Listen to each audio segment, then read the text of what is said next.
You know, and you get these, you have to pray for these Israelites out there, man, or these people that all they know, they're going to come like wild beast dogs and attack. They don't care about the information. They want things to stay the same.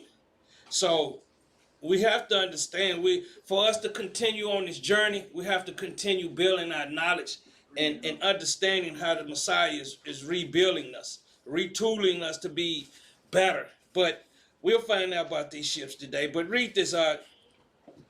People are more likely to believe false information after repeatedly being exposed to it. See, if you hear something, you're going to agree with it after a while. That's right. You're not even going to question it. How many of us questioned anything before we found out about the truth? Bring it out. Bring it out.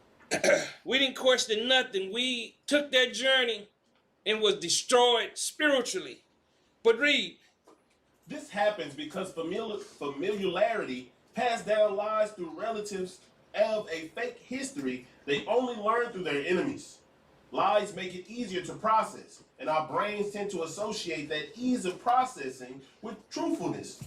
Lies that are blended with truth, the Bible, nationality, history, places, and a time, or half-truths can be particularly effective at creating this illusion because they feel closer to reality. How the illusory truth affects works. The more times a statement is heard or read, the more familiar it is, becomes true. How long they been processing? Now they processing people with Halloween. You see it where at your jobs, you see it in the state houses, you see it in the courthouses, you'll see it at people's houses. So they constantly bombarding you with false information, wicked doctrines. And what do? We follow.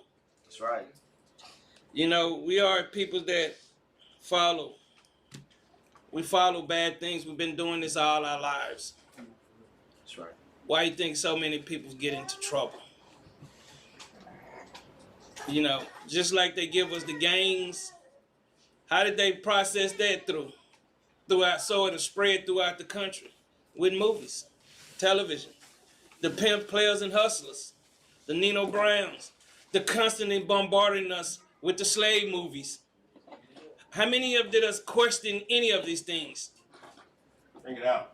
We don't question anything, man. We accept it, and it gets into our blood system, and we live it. Right. And just like these Israelites are living something about a slave ship.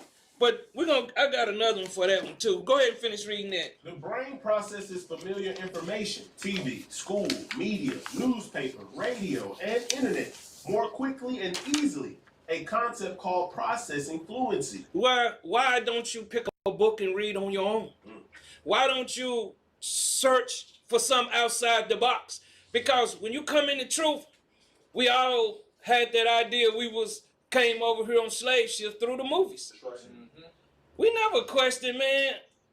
Nobody ever, and you'll get some idiot talking, man, my Uncle Pete was a slave back in North Carolina. Come on, man. Nobody knows nobody was a slave in their families. Why? Oh, they sold us all. Come on, man, that's all television, all passed down lies. But read. We have a natural tendency to believe that information that is easy to process is accurate. What you don't heard before, what you don't seen before. Read. If it was initially identified as false, lies that are mixed with true information can seem more plausible, making them harder to identify as false. The effect is a powerful tool for political propaganda, where repeated claims can lead people to believe false narrative even after evidence and proof contradicts them. See, you're starting to hear about this. Wow. You're starting to see things that you probably question. You know, why is it so much hate in here? Because that's something that is taught. These things that are passed down, you know, well, my mama was, my family, and these so-called white folks, they just as dumb as the so-called black people. Bring it out. They run around here with a Confederate flag, not even understanding this was established by black people. Uh-oh. So when they running around here talking about racism, I'm going to show you in the future class, they was the main slaves here, indentured servants here. See, they thinking they run back, their history is rich, their history is poor as hell. See, but nobody want to answer this because I seen some person put up a picture of somebody out in the cotton field at 1940. Do you got that picture? Did I send you that picture with the dude out in the cotton field? Yes, sir. Pull that up right quick. Let me show you an actual picture. That's what you got right there. See, this is what they don't want to hear. That's the so-called white man. Wait, that's 1936. Teach. Alabama sharecropper. See, the information is what destroys us. That's what divides us. We don't want to accept truth. We want to continue. And a lot of y'all use y'all social media to pass lies. You have to understand you hidden here in the truth. You have to stand on the foundation of the truth. You can't be helping past the lies. That means that your spirit is contrived. That's right. You trying to serve the Lord and the devil too. That's right. You trying to serve the Lord and yourself. That's right. Read. It can cause people to believe misinformation that is spread online or through other media, even if they have doubts. Individuals can use the tactic of admitting to these lies as small, insignificant mistakes to appear more trustworthy, making it easier to conceal larger lies. See all it is? The same old thing. The main one thing we should be asking, who in our family was a slave?